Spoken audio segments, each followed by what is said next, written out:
வணக்கம் காவேரியன்ஸ். இன்றைக்கி வந்து key takeaways from IT company results. ஏன்னா 3 ஜெயிண்ட் கம்பெனிஸ் ஐடி மேஜர்ஸ்ன்னு சொல்லலாம். அவங்க வந்து ரிசல்ட்ஸ் பப்ளிஷ் பண்ணியிருக்காங்க. இந்த Q4 ரிசல்ட்ஸ்லேருந்து நம்ம என்ன தெரிஞ்சிக்க வேண்டியது இருக்குது, இந்த ரிசல்ட்ஸ் பேஸ் பண்ணி இந்த மாதிரி கம்பெனிஸை வாங்கலாமா அப்படிங்கிற ஒரு கண்ணோட்டம் தான் இந்த வீடியோவில் பார்க்க போகிறோம். இது வந்து என்னுடைய வியூ. அதே சமயத்தில் நீங்கள் வந்து இது ஒரு ஸ்டாக் ரெக்கமெண்டேஷனாக எடுத்துக்காதீங்க. இது only for education and information purpose. நம்ம வந்து பார்க்கலாம் 3 companies, TCS, Infosys and Wipro. The dear 1 company in IT service sector அப்படின்னு சொல்லலாம். The largest IT company, service company in India வந்து டிசிஎஸ். அது வந்து தக்க வச்சுட்டு தான் இருக்காங்கன்னு தான் சொல்லணும். அண்ட் இன்ஃபோசிஸ் ஓகே, அவங்களும் பர்ஃபார்மன்ஸ் கொடுத்துருக்காங்க. என்னென்ன பேராமீட்டர்ஸில் பார்த்தோம் அப்படின்னா நியர்லி ஒரு 9 பேராமீட்டர்ஸ் சொல்லலாம். அதுலேருந்து பேஸ் பண்ணி என்னுடைய வியூவை கொடுக்குறேன் நான். ரெவென்யூ எப்படி இருக்குது, தென் வந்து நெட் ப்ராஃபிட் எப்படி இருக்குது, தென் வந்து டோட்டல் கான்ட்ராக்ட் வேல்யூ அவங்க வந்து ஈச் கம்பெனி எப்படி ரிசீவ் பண்ணியிருக்காங்க இந்த இயரில், அப்புறமேல வந்து இவங்களுடைய கான்ஸ்டன்ட் கரன்சி க்ரோத் அது எப்படி இருக்குது, அப்புறம் வந்து கைடன்ஸ், இந்த கம்பெனி வந்து எப்படி கைடன்ஸ் கொடுத்துருக்காங்க ஃப்யூச்சர் இயர்ஸில் எப்படி இருக்கும் அப்படின்னு. நார்மலாக டிசிஎஸ் வந்து கைடன்ஸ் எப்பொழுதுமே கொடுக்குறதில்ல. அப்புறம் ஜியோகிராஃபிக்கல் ரெவென்யூ, எந்தெந்த ஏரியாவிலேருந்து இவங்களுக்கு ரெவென்யூ வருது, அதில் க்ரோத் இருக்கா இல்லையா அப்படின்ட்டு. டிசிஎஸ் நமக்கு நல்லா தெரியும் தட் ஒன்லி பிஎஸ்என்எல்லேருந்து தான் அவங்களுக்கு வந்து க்ரோத் இருந்துக்கிட்டே இருக்குது. அது வந்து இந்தியாவிலேருந்து வந்த ரெவென்யூ. ஏன்னா மித்தவங்களுக்கெலாம் எனி இந்தியன் கான்ட்ராக்ட்லாம் ஒன்றும் கிடையாது. அப்புறம் இவங்களுடைய வெர்டிகல்ஸ், இந்த வெர்டிகல்ஸ் வந்து ஏன்னா டிஃப்ரெண்ட் செக்மெண்ட்ஸ் இருக்குது. Like the banking, finance, insurance company சொல்லுவோம், மேனுஃபேக்சரிங், யூட்டிலிட்டி, லைஃப் சயின்ஸ், அப்படின்னு நிறைய வெர்டிகல்ஸ் இருக்குது. ஒவ்வொரு ஏரியாவிலேருந்து எப்படி ரெவென்யூ வருது அப்படிங்கிறதையும் பார்க்கலாம். ஸோ இதுதான் பேசிக்லி த ஏரியாஸ் நம்ம கான்சன்ட்ரேட் பண்ண வேண்டியது. அதே சமயத்தில் இதுலேருந்து என்ன கீ டேக்அவேஸ் அப்படிங்கிறது தான் பார்க்கணும். இது அத்தனையுமே நீங்கள் கூகுள் ஷீட்டில் போனீங்கன்னா பார்த்துக்கலாம். இந்த வீடியோவில் அட்டாச் பண்ணி இருக்குது, அதையும் பார்த்து தெரிஞ்சுக்கலாம். கூகுள் ஷீட் எங்கே பார்க்கணும் அப்படின்னா cauverybusiness.in அப்படிங்கிறத. ஏன்னா ரெகுலராக வந்து நான் வந்து நம்மளுடைய காவேரி பிஸ்னஸ் மெம்பர்ஸை மீட் பண்ணுறது உண்டு. எப்போ அப்படின்னா every Saturday at 11 o'clock. And நீங்கள் என்னை மீட் பண்ணணும், என்னோட பேசணும் அப்படின்னு நினச்சிங்கன்னா, இல்லாட்டா இன்னும் அதர் மெம்பர்ஸோடையும் இன்ட்ராக்ட் பண்ணணும்னு நினச்சிங்க அப்படின்னா தென் வந்து மெம்பர் ஆகி தென் நீங்கள் வந்து அதில் பார்ட்டிசிபேட் பண்ணலாம். So coming to the key takeaways, எல்லா கம்பெனிஸ் டுகெதர் தனித்தனியாக கம்பெனியில் கொடுத்துருக்கேன், என்னென்ன இருக்குன்னு பார்த்துக்கோங்க. டிசிஎஸ் வந்து ரெவென்யூ வந்து 6% க்ரோ ஆகிருக்கு. அண்ட் இன்ஃபோசிஸ் வந்து 5%. அண்ட் விப்ரோ வந்து க்ரோத்தே இல்லை ரெவென்யூவில், அப்படியே இருக்குது. போன வருஷம் எப்படி இருந்ததோ அதே மாதிரி தான் இருக்குது. ஸோ இதுலேருந்து என்ன தெரிஞ்சுக்கலாம் அப்படின்னா, ஃபஸ்ட்டு இம்பார்ட்டன்ட் டேக்அவே என்ன அப்படின்னு பார்த்தீங்கன்னா, த டிஸ்க்ரிஷ்னரி எக்ஸ்பெண்டிச்சர் அதுதான பேசிஸ் இவங்களுக்கு ஆர்டர் கிடைக்கிறதுக்கு ஆர் எக்ஸிகியூஷன் கிடைக்கிறதுக்கு. அதில் இம்ப்ரூவ்மெண்ட் இல்லை அப்படின்னு தான் சொல்லணும் நம்ம. ஸோ இதுதான் வந்து the first takeaway. There is revenue grow ஆகிருக்கு, பட் சிங்கிள் டிஜிட் லோவர் எண்டில் க்ரோ ஆகிருக்கு அப்படின்னு தான் சொல்லணும். நெக்ஸ்ட்டு வந்து லீடர்ஷிப்.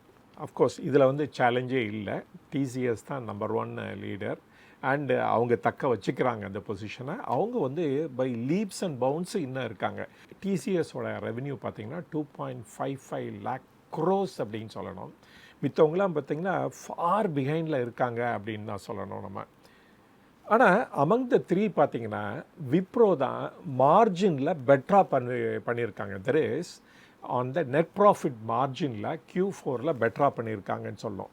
அது மித்தவங்களாம் கம்பேர் பண்ணிங்கன்னா அந்த லெவலுக்கு க்ரோ ஆகலை அப்படின்னு தான் சொல்லணும். அதே சமயத்தில் இந்த மார்ஜின் பற்றி பேசணும் அப்படின்னா ஒன்று வந்து ஞாபகம் வச்சுக்கணும், இது வந்து asset light companies. Again and again இந்த கம்பெனிஸ் எல்லாம் அசட் அக்வயர் பண்ணுறதுக்காக வருஷம் வருஷம் இன்வெஸ்ட் பண்ண மாட்டாங்க. அதனால் இவங்களுக்கு அந்த அசட் இன்வெஸ்ட்மெண்ட் இல்லாதனாலையும் இவங்களுடைய டிப்ரிசியேஷன் அமௌண்ட் வந்து ஹியூஜாக இருக்காது. அதனால் அசட் லைட் மாடல் கம்பெனிஸ் தான் இவங்களை பற்றி சொல்லணும். அதனால் நார்மலாக இவங்களுடைய மார்ஜின் வந்து ரொம்ப ஹையராக தான் இருக்கும் compared to other manufacturing companies அப்படின்னு தான் சொல்லணும். அண்ட் அதே சமயத்தில் அசட் லைட்டாக இருக்கிறனாலையும் இவங்க பாரோயிங் வந்து பெரிய லெவலில் இருக்காது. அதனாலையும் இவங்களுடைய ROE and ROCE, there is return on equity and the return on capital employed பாருங்கள், அது வந்து ரொம்ப ஹையாக தான் இருக்கும். 25+ அப்படின்னு ஸ்ட்ரெயிட்டாகவே சொல்லிடலாம். அதனால் இவங்க அதை மெயின்டைன் பண்ண முடியுது இந்த தரியம். அண்ட் அதே சமயத்தில் இந்த எபிட்டா மார்ஜினும் இவங்களுக்கு வந்து ரொம்ப ஹையாக தான் இருக்கும். இது வந்து நம்ம ரெகுலராக பார்க்குறோம். இது நார்மலாக எப்படி இருக்கும் அப்படின்னா 16%லேருந்து 24% இந்த ரீசன்ட் டைமில் இருக்குது. முன்னாடிலாம் ஈவன் ரொம்ப ஹையாக இருந்தது ஆக்சுவலாக.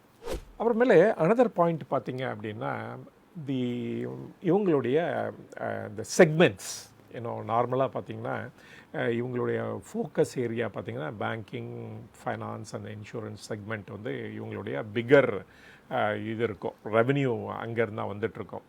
அண்டு இந்த ரெவென்யூ வந்து ஆக்சுவலாக எந்த ஏரியாவில் வெகுவாக குறைஞ்சிருச்சு இந்த தடவை. பட் அதர் ஏரியாஸ் பார்த்திங்கன்னா like manufacturing, utilities or India revenue for TCS அந்த மாதிரி கம்பெனிக்கு ஸ்லைட் இம்ப்ரூவ்மெண்ட் இருக்குது ஆர் கிரேட் க்ரோத் இருக்குது in case of India revenue அப்படின்னு தான் சொல்லணும். ஸோ இந்த ஆஸ்பெக்ட்லேயும் இவங்க வந்து பெரிய லெவலில் பண்ணலை அப்படின்னு தான் நம்ம சொல்லணும். நம்ம அட்ரிஷன் வந்து ரொம்ப இதாக பார்க்கணும். Almost the same level of attrition தான் இருக்குது. எல்லாத்துக்குமே ஒரு 13 to 15% தான் இருக்குது. ஆனால் இதில் வந்து 2 திங் நம்ம தெரிஞ்சுக்கணும். ஒன்று வந்து நியூ ரெக்ரூட்மெண்ட்டும் இல்லை, பெரிய லெவலில் இல்லை. க்ரோத் வந்து 1 to 2% அப்படின்னு தான் சொல்லணும். அப்போ வந்து ஏஐயோட தெர் இஸ் ஆர்டிஃபிஷியல் இன்டெலிஜென்ஸோட இம்பேக்ட் வந்து ஸ்லோவாக வர ஆரம்பிச்சிருச்சுன்னு சொல்லணும். இல்லாட்ட என்ன கன்க்ளூட் பண்ணலாம் அப்படின்னா இவங்களுடைய ஆர்டர் வந்து பெரிய லெவலில் வந்து இவங்க ரிசீவ் பண்ணலை. இதோ ஆர்டர் இருந்தால் கூட எக்ஸிக்யூஷனுக்கு அதுக்கு வந்து கோ அஹெட் சிக்னல் கிடைக்கல அப்படின்னு தான் சொல்லணும். ஸோ இது வந்து நம்ம ஒரு இம்பார்ட்டன்ட் அப்சர்வேஷன் அப்படின்னு சொல்லணும். Or key takeaway from the results அப்படின்னு கூட சொல்லணும். நம்ம த நெக்ஸ்ட் டேக் அவே என்னன்னு பார்த்தீங்கன்னா த டோட்டல் கான்ட்ராக்ட் வேல்யூ. இப்போ வந்து TCS பொறுத்த வரைக்கும் ஃப்ரெஷ்ஷாக வந்து $39 பில்லியன் ஆர்டர் வாங்கியிருக்காங்க. அண்டு இன்ஃபோசிஸ் பார்த்திங்க அப்படின்னா same like previous year $12 billion வரைக்கும் வாங்கியிருக்காங்க. விப்ரோ பார்த்திங்கன்னா அவங்க வந்து சம் மெகா டீலும் சைன் பண்ணியிருக்காங்க இந்த டைமில். பட் இந்த மெகா டீலை வச்சு பார்த்தோம் அப்படின்னா ஒன் திங் ரொம்ப கிளியராக இருக்கும். தோ ஆர்டர் வந்தது தான் நிறைய இருக்கும் இல்லையா, அந்த ஆர்டர் வந்து எக்ஸிக்யூஷன் ஸ்டேஜுக்கு வரல அப்படின்னு தான் நம்ம சொல்லணும். இதனால தான் இந்த ரெவென்யூ வந்து சிவியராக க்ரோ ஆகலை அப்படின்னு கூட சொல்லணும். ஸோ ஃபர்ஸ் ஜியாகிரஃபி எடுத்துக்கிட்டிங்கன்னு வச்சுக்கோங்களேன், north America, UK, Europe, India அப்படின்னு பார்த்தோம்னா TCS வந்து அவங்களோட யூரோப் அண்ட் இந்தியா பெட்டராக இருக்குது. பட் இன்ஃபோசிஸ்க்கு இந்தியா கிடையாது, யூரோப்பு பெட்டராக இருக்குது then compared to North America. North America க்ரோவே ஆகலான்னு சொல்லணும். அண்டு விப்ரோவை பொறுத்த வரைக்கும் ஒரு பெரிய லெவலில் மாற்றம் இல்லை, இதர் யூரோப்பாக இருந்தாலும் நார்த் அமெரிக்கா இருந்தாலும் அப்படின்ட்டு. இன்னும் வந்து நம்மளுடைய the top Tier 1 companies artificial இன்டெலிஜென்ஸில் இன்னும் வந்து நிறைய இன்வெஸ்ட் பண்ணலை அப்படின்னு தான் காமிக்குது. தோ எவ்ரி ஒன் பார்த்திங்கன்னா 40,000 crores to 20,000 crores வரைக்கும் கேஷ் ஜென்ரேட் பண்ணியிருக்காங்க. பட் ஆனால் ஈவன் ஒரு போர்ஷன் கூட தனியாக இந்த இதுக்காக R&Dக்காகவோ செலவு பண்ண மாதிரி அவங்களுடைய கமெண்ட்ஸும் வரல அண்டு அவங்களுடைய இன்ட்ரெஸ்ட்டும் வெளிப்படையாக சொல்லலை. ஸோ இவங்க என்ன பண்ணிகிட்ருக்காங்க அப்படின்ட்டு நமக்கு கிளியராக தெரியல அப்படின்னு தான் சொல்லணும்.